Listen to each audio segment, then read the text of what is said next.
Le cas Wilfried Zaha, il faut qu'on en parle en fait.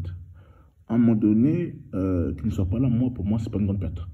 C'est pas une grande perte parce que pratiquement depuis 2017, qu'est-ce qu'il a apporté concrètement à la Côte d'Ivoire? Quand je regarde ses statistiques, c'est 5 buts en 31 sélections. Mais c'est insuffisant en fait. Il fait du cinéma, il n'apporte rien. Euh, on le fait jouer, bon d'accord, qu'il y a eu des tocards, on a eu des entraîneurs tocards, c'est vrai, mais toujours, il triche, il sèche le rassemblement. Sous Ilmos, il ne vient pas. Sur Dussuyer, il ne vient pas. Sous Camara, il ne vient pas. Sous Baumel, il ne vient pas. Sous, comment il s'appelle l'autre là? Gasset, bis repetita. Mais à un moment donné, si tu as des problèmes avec tout le monde, c'est toi le problème en fait. À un moment donné, passons à autre chose. Zaha contre le Maroc, une entrée très très moyenne, pour rester gentil. Contre la Sud, il a été catastrophique. Et le dernier but de Zaha, si je ne me trompe pas, de tête, c'est contre la RDC. Donc, pour voir un dernier but de Zaha, il faut que je remonte à peu près à 4 ans en arrière. Et il n'a pas de match de référence dans les matchs qui comptent. Oui, je vois venir. Vous allez dire oui, contre le Mali. Mais attendez. Ceux qui ont vu ce match ne peuvent pas dire que c'est un match référence. Ce match-là, on s'est fait manger pendant 75 minutes. C'est parce qu'il fait un coup d'éclat que c'est-à-dire qu'il a fait un bon match en fait. C'est parce que tu marques ou tu es décisif avec une passe D que c'est-à-dire que tu as fait un bon match en fait. Ce n'est pas du tout le cas. Arrêtons avec ça. On a plein de joueurs pimpants. Voilà. Tu as Atingra qui peut jouer à gauche, tu as Boga qui peut jouer à gauche.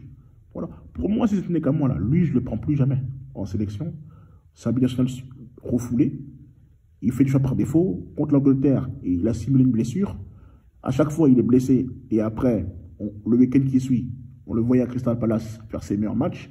Et même à Galatasaray, pour ceux qui suivent ces matchs, le gars fait leur plus défensif. Mais quand on a une sélection, il ne fout absolument rien. Il perd le ballon, il marche.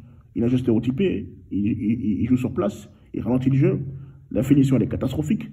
Non. Ce que Zaha n'a pas pu faire à son prime, là, c'est pas maintenant que l'on déclin qu'il va faire. Non. Soyons sincères. Faut dire les termes. Zaha, il ne peut rien créer. Voilà. Nous sommes en novembre.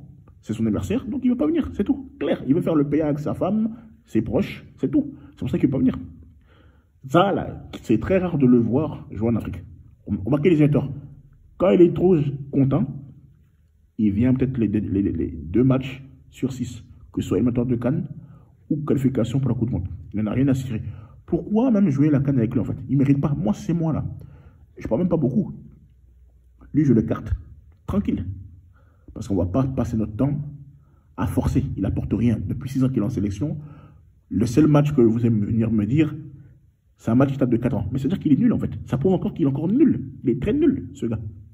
Que ce soit un bon joueur, il n'y a pas de problème. Que ce soit un bon dribbleur, d'accord. Que ce soit peut-être le meilleur ailier gauche, il va intrinsèquement, d'accord.